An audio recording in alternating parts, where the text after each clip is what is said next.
Are you forcing this lead knee back when you do that first rep, or are you just? I did a little bit. Yeah.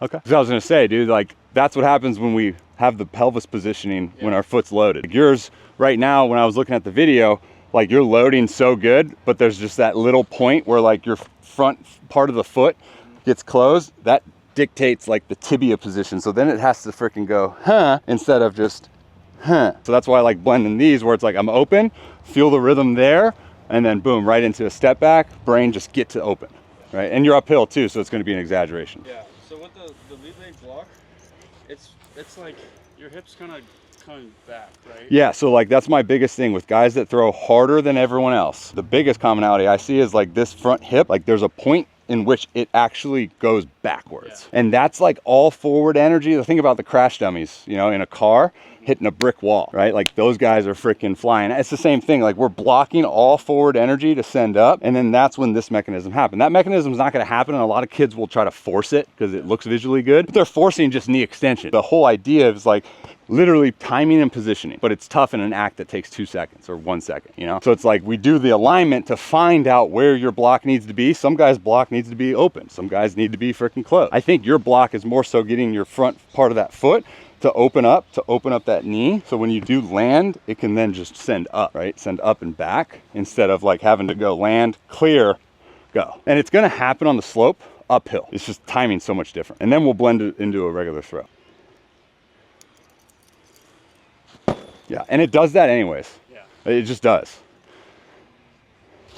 Yeah.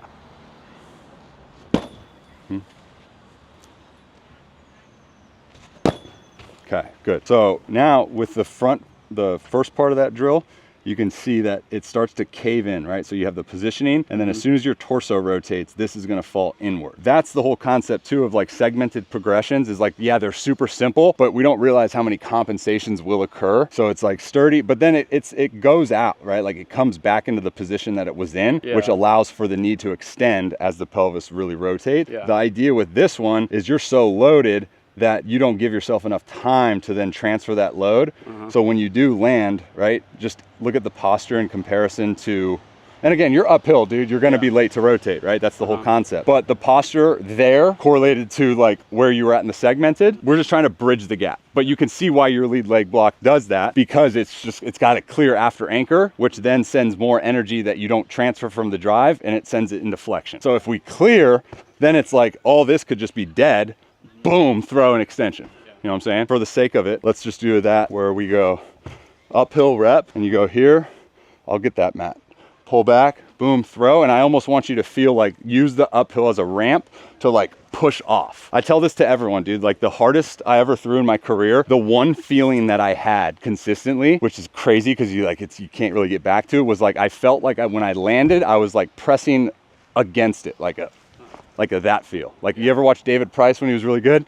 He'd throw and be like, that's the kind of the concept I want. Stay into rotation, kind of get your rocker, and you can even pick up a little bit just to like reorganize the position. But then when you throw, I want it to like, it's gonna feel that way because you're uphill. I want you to get a little bit more space in between your feet. So then when you do like kind of rock back, and it's like I said, you can either pick it up or you can just rock back to where you don't need to pick it up. But then as soon as you come into your throw, think about getting the extension, but the extension now comes from like that push back.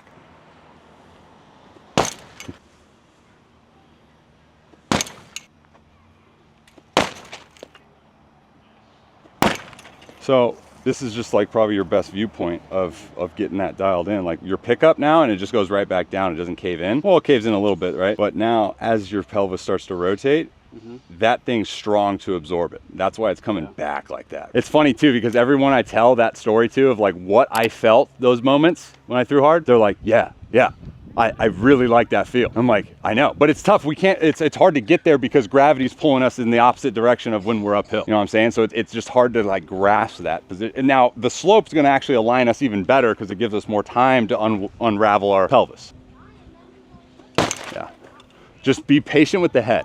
Because if you pick up and your head starts to go forward, now it's like this is just going to start to push itself into rotation, as opposed to giving yourself the patience to let the swing of the arm stay in that retracted state. So when you do land, now you have all this tension to go, wah! You know what I'm saying? Instead of like picking up and then just slowly starting to go. And then like when you do anchor, it's like, okay, I can release from there instead of like, I can release from here, right? You're just building more tension.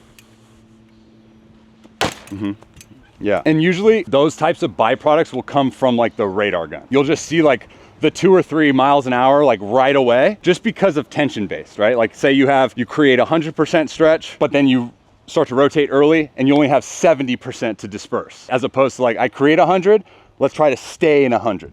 It's not gonna happen, right? Because it's just, you're moving through free space. So that's the idea, is to get as much back as we can. Yeah, so let's get weird. Let's do some stuff. So you go that rep and then go walk in. So you can go up onto the mound and then like a step forward to create more momentum going forward. Now your responsibility as the catch occurs to stay patient. If you want to walk up, like literally just go from throw to just up, boom, leg lift, we can do that. You're gonna go here, boom, throw, and then just like one step, catch, leg lift. And now you're gonna be coming down, so I would want to make sure your foot is around this area just so you don't get skeensed out here if you land. Slowly start getting a little bit more on this. And then for the next rep, I'll just give you a heavier ball, so you're not gonna be able to get after it as much. Start with the red on this rep. Good. With the freaking travel, dude, heck yeah. When you go into this position here before the rep, do you feel tension in your hip flexor? Get it to where just like you feel a little bit of tension. Get that little bit of tension, because like if you really think about it, if we're trying to maximize the freaking productivity of energy, like hip extension is going to be a huge one for us, okay? So for us to train movement patterns like in a limited amount of extension is only going to carry over to just having a limited amount of extension in the rep. Go ahead and get to where you just feel that little guy go, right? We're not trying to freaking get as much as we can, but just get it a little bit so then you can train that pattern of when I lift and create even more tension, it's not a threat. You know, I'm still coming down linear. Good. Nice. Control. Good. Nice. Patience. Good. Same concept with that lead leg. Because for some reason, when you go like emphasis lead leg, the loading improves. So instead of maybe just thinking like the typical rep when you do is like, I'm loaded, just think counterbalance lead leg, or just lead leg extends out, because I think that's just gonna automatically go, in your posture. Because like the reps we did the other way is like drastically different. Extend out.